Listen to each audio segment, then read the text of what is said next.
What if I told you that in the dead of night, a series of explosions shattered the silence across Pakistan, each one a precision strike from India's most advanced fighter jets?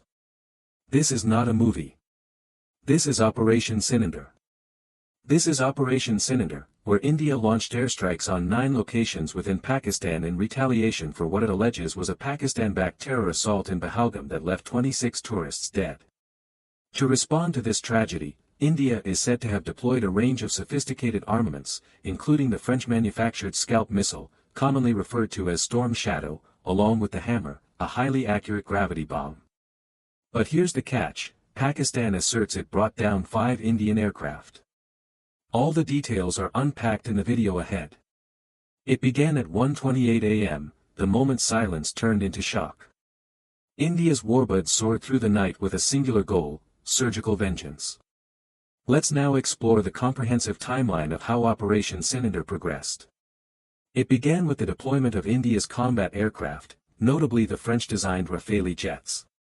At approximately 1:28 a.m., India commenced targeted missile attacks on 9 strategically important locations situated in Pakistan or areas under Pakistani control in Kashmir. These designated objectives reportedly encompassed critical points such as Bahawalpur, the main base of Jaish-e-Mohammed, Murik, believed to be a hub for Lashkar-e-Taiba operations, as well as Tarakalan, Salkot, Pimber, Kotli, and Muzaffarabad. Pakistan called this an act of war and strongly condemned the attack. Both countries also claimed they shot down each other's fighter jets.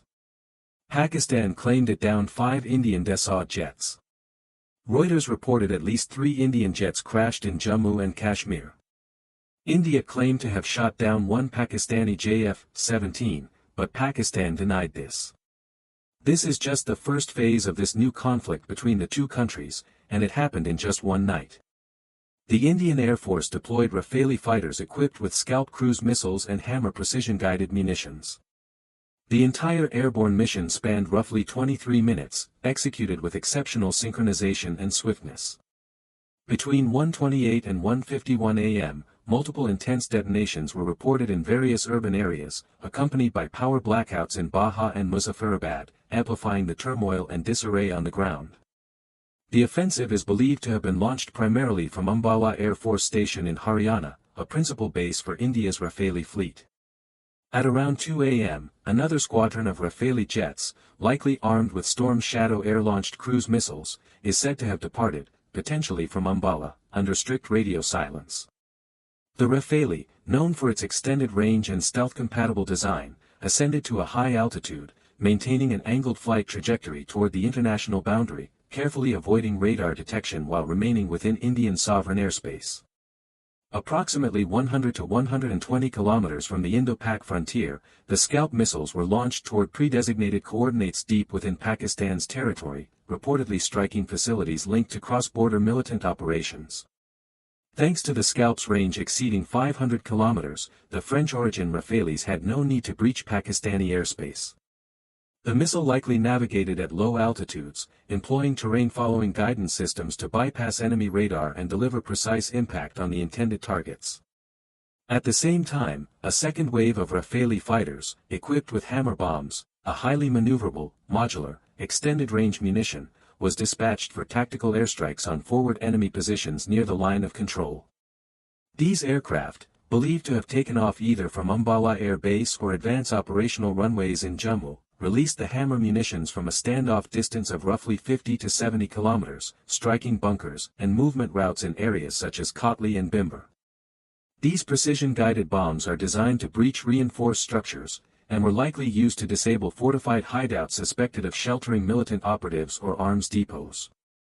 Around the same period, Su-30 Mki fighter jets were scrambled from the Bareilly Air Force Station. These aircraft were likely equipped with the air-launched variant of the BrahMos supersonic cruise missile. The Sukhoi took a distinct flight path, veering southwest before releasing BrahMos missiles aimed at critical logistical hubs, including suspected arms storage facilities and radar units that provided support to irregular warfare elements. With the BrahMos traveling at speeds exceeding Mach 2.8, the window for enemy counteraction was significantly reduced, enabling precision strikes on locations approximately 400 to 500 kilometers deep within Pakistani territory. Owing to the Su-30 MKI's long operational range, the sortie was accomplished without breaching adversarial airspace. In tandem with these aerial assaults, a network of loitering munitions, possibly indigenously developed ALFA drones or Israeli-origin Sky Striker systems, was activated from mobile forward deployment platforms positioned near Rajouri and Punch. These autonomous aerial platforms had been deployed several hours in advance, maintaining persistent surveillance over designated high-value zones. Once real-time intelligence confirmed enemy activity or the presence of key command figures, these kamikaze drones, functioning as precision loitering munitions, executed terminal dive maneuvers onto their assigned targets. The strikes inflicted localized but strategically significant damage, reportedly destroying mobile communication units and a convoy of command vehicles that was en route to a reinforced underground installation. Meanwhile, unverified accounts from within the region indicate that Pakistan launched a prompt and assertive counteroffensive, in response to what it described as an Indian escalatory breach. According to statements attributed to Pakistani military sources, their air defense systems managed to neutralize 5 Indian aerial assets.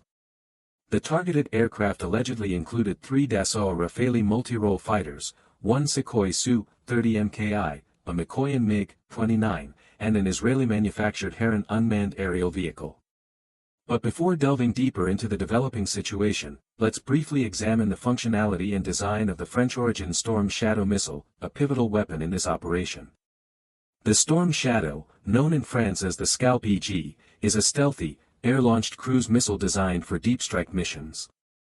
It is compatible with multiple aircraft platforms including the Dassault Rafale, Eurofighter Typhoon, and, more recently, modified versions of the MiG-29 and Su-27 jets, as illustrated in the accompanying visuals. With its low radar cross-section, advanced terrain-hugging navigation, and precision strike capability, the Storm Shadow offers a formidable long-range offensive solution designed to evade detection and deliver devastating impact on strategic infrastructure.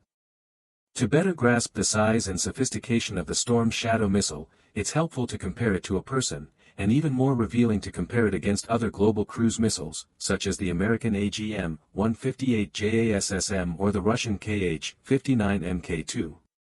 While all three are designed for deep penetration strikes, the Storm Shadow's blend of stealth, autonomy, and precision gives it a distinct edge in certain tactical scenarios.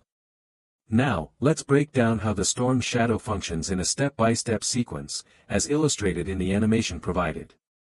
Missile launch. The missile is released from the host aircraft, typically a Dassault Rafale or Eurofighter Typhoon, at a high altitude. Wing deployment. Within seconds of being launched, the missile unfolds its twin wings, stabilizing itself for aerodynamic flight.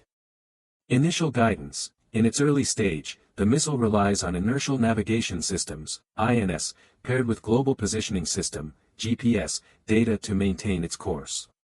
This stage ensures basic trajectory alignment.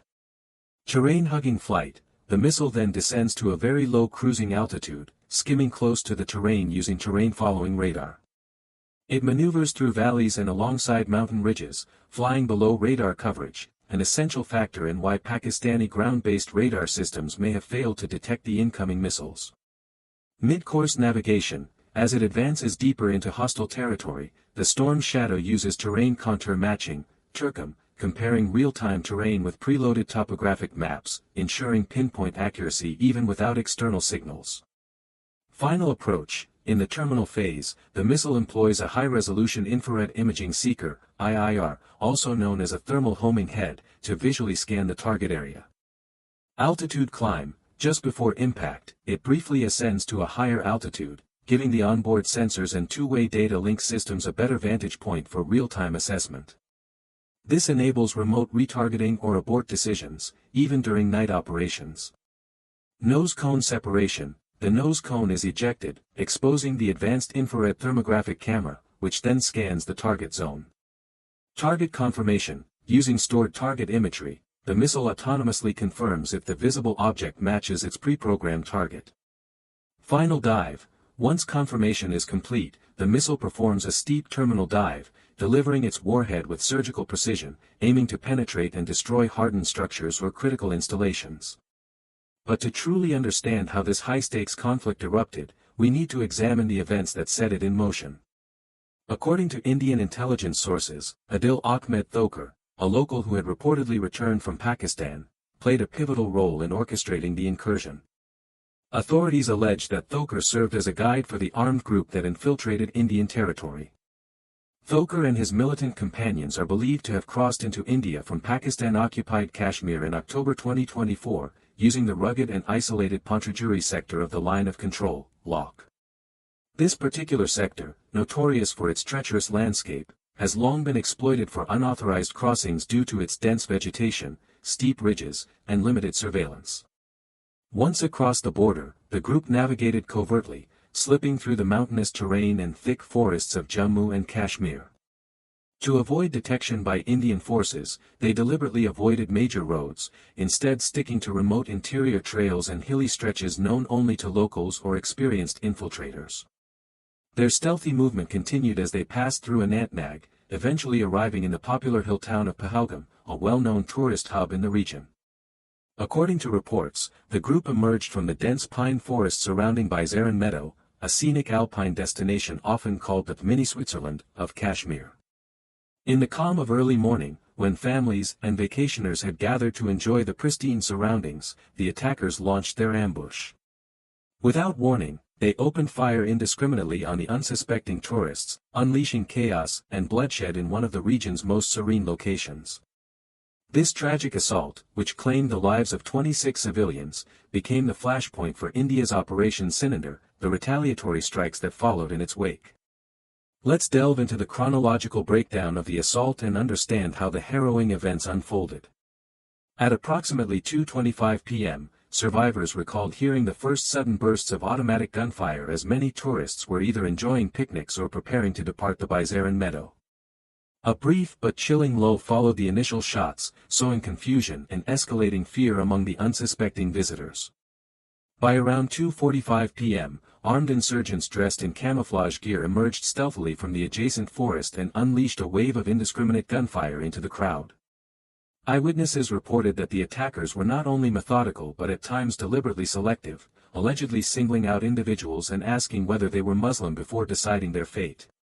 Panic swept through the meadow as terrified vacationers scrambled to find safety.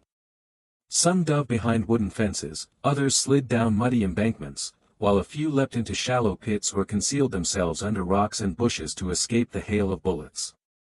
The gunfire persisted relentlessly for nearly half an hour, creating a nightmarish scene of chaos, dust, and screams. By 3 p.m., the militants had repositioned themselves near the few known exit routes, targeting those desperately attempting to flee the site. The scale of the carnage became evident soon after. At least 26 individuals lost their lives, among them a young Navy officer on his honeymoon and a retired banker visiting with his family. Roughly 40 minutes later, at 3:40 p.m., Indian Army helicopters began circling overhead, signaling the initiation of a rapid response evacuation mission. By 4 p.m., elite special operations units had secured the area, moving quickly to rescue the shell-shocked survivors, many of whom were still frozen in place from fear or injuries.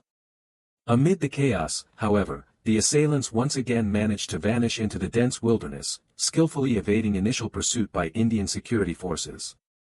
Investigators later noted that the attackers had made full use of the thick forest canopy and uneven terrain to mask their retreat. Further complicating efforts to track them, the group reportedly disposed of stolen mobile phones during their flight, suggesting a pre-planned strategy to avoid digital tracing and prolong their escape. As of the most recent reports, the terrorists responsible for the massacre remain unaccounted for, and a massive manhunt continues across the dense forests and rugged hills surrounding Pahalgam and Anantnag. Indian security forces, along with local authorities, have intensified their search for the militants, employing advanced tracking and reconnaissance techniques to locate them. Looking ahead, tensions between India and Pakistan continue to escalate. India's military operations have not ceased, and with several months of potential conflict on the horizon, the situation remains fraught with uncertainty. Pakistan's response is yet to be fully revealed, but military experts suggest that if India continues its strikes or escalates its attacks in the coming months, Pakistan may resort to further defensive measures and counterattacks, possibly targeting strategic installations and military bases along the border. Both nations, while hesitant to engage in nuclear escalation, appear unwilling to back down from the brink of all-out conventional war, each unwilling to appear weak in the face of such aggression. The world watches in nervous anticipation, as international powers closely monitor the volatile situation, urging both countries to de-escalate and return to dialogue before the conflict spirals further. Pakistan, while constrained by an agreement that prevents the use of American-made F-16 fighter jets against India, has prepared a different set of weapons for this conflict. Instead, the Chinese-made J-17 fighter jets will take center stage in Pakistan's opening salvo. Before dawn on the first day of the conflict, Pakistani jets will roar across the border, their engines cutting through the stillness of the night. These aircraft will target India's frontline airbases in Punjab, Rajasthan, and Jammu. As the missiles screen down on radar stations, command hubs, and airfields, their aim will be to blind Indian defenses, creating a chaotic environment in which India's military infrastructure is momentarily crippled. This initial air assault will serve as a crucial part of the plan to soften the ground ahead of the ground assault that is set to follow. With India's air defenses disrupted, Pakistan will deploy its main battle tank, the Khalid, along with several support vehicles, in a rapid advance from the Lahore-Seal-Cat corridor. Pakistan's elite armored divisions will thunder into Indian Punjab, their engines rumbling as they push forward. Their immediate objective will be clear: to seize Amritsar and its surrounding districts before India has a chance to mount a significant response. The capture of Amritsar, a key city in Punjab, would offer Pakistan significant strategic leverage in any future negotiations. Holding this territory would give Pakistan a powerful bargaining chip, enabling them to exert more pressure on India, provided they can hold on to it long enough.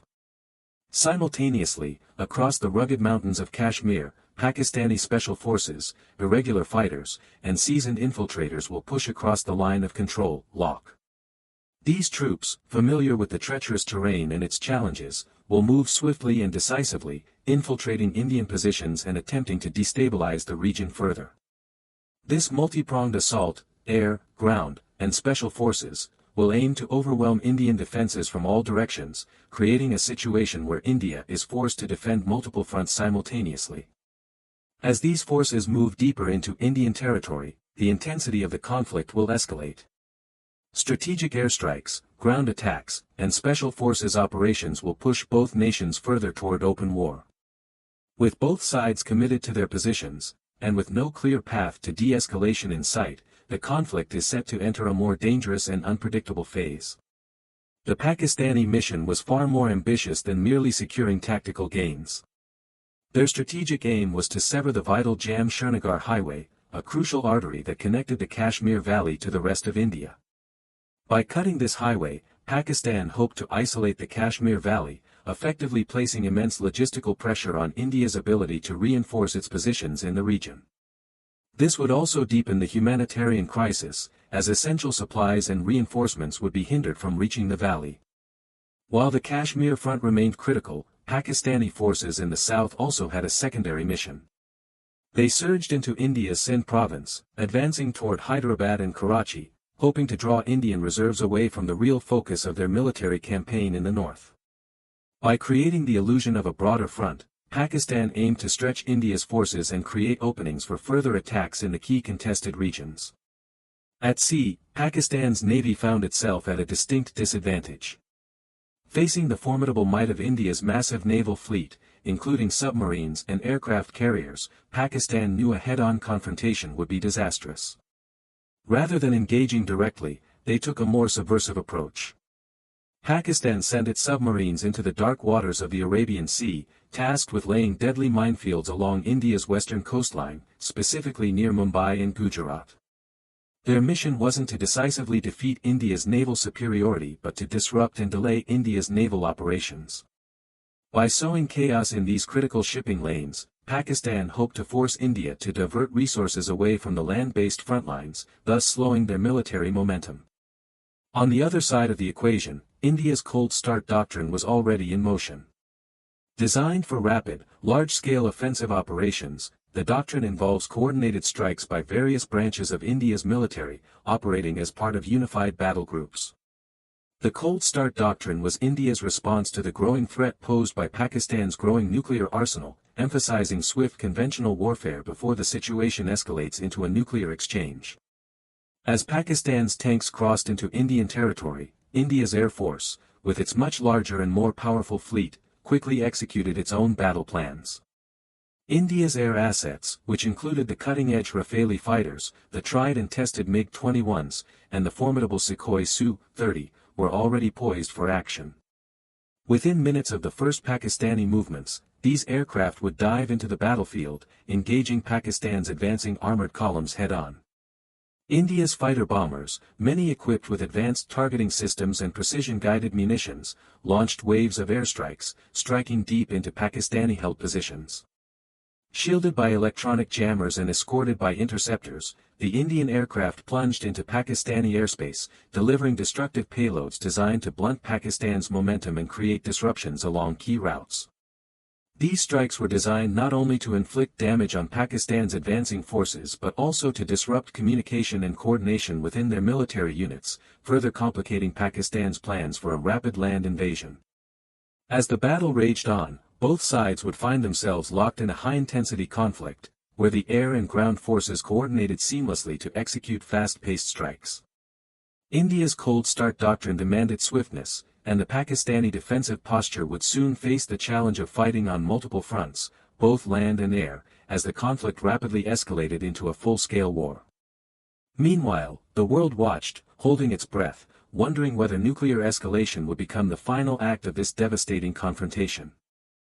During the first furious week of war, both nations endured grievous losses. The front lines were constantly shifting, with battles raging across multiple theaters.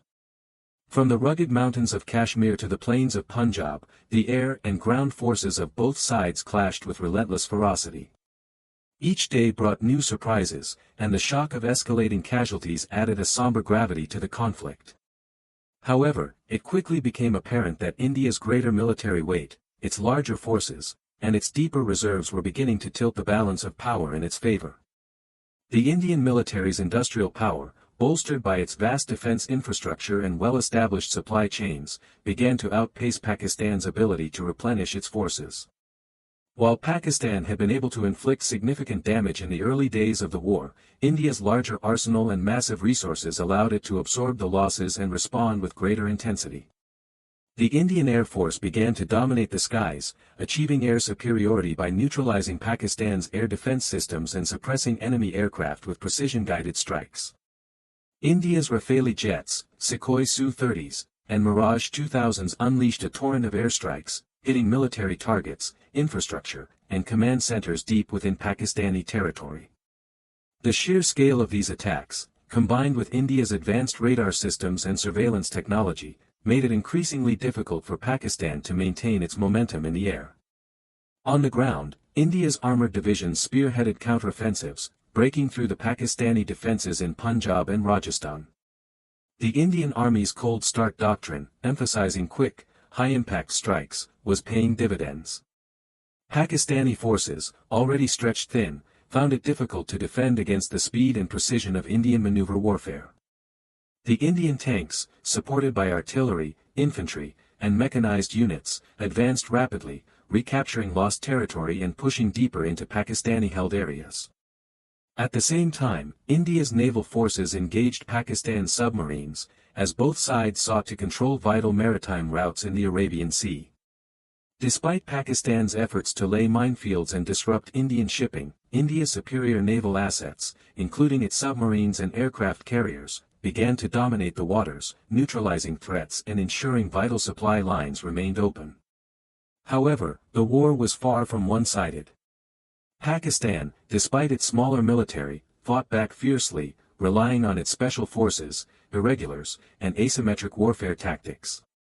Pakistani insurgents in Kashmir continued to launch guerrilla strikes, tying down Indian forces in dense forests and mountainous terrain. Meanwhile, Pakistan's missile capabilities, including the BrahMos and nuclear deterrent, kept India on edge, preventing the war from spiraling out of control into full-scale nuclear escalation. By the end of the first week, however, the Indian advantage was undeniable.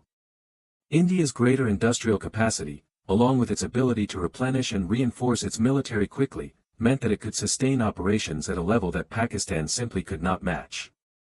The Indian economy, less affected by the conflict due to its larger industrial base, allowed it to maintain logistical support, while Pakistan struggled to keep pace with mounting losses. The battles of the first week had set the stage for a brutal, protracted war. Yet, with Indian forces beginning to tip the balance in their favor, the future of the conflict seemed increasingly bleak for Pakistan. The question now was whether Pakistan could hold on, relying on its strategic depth and nuclear deterrence, or if India's overwhelming strength would eventually overwhelm its defenses. Comment on the video whether you like war or not. Do subscribe my channel to keep updated on the history around you.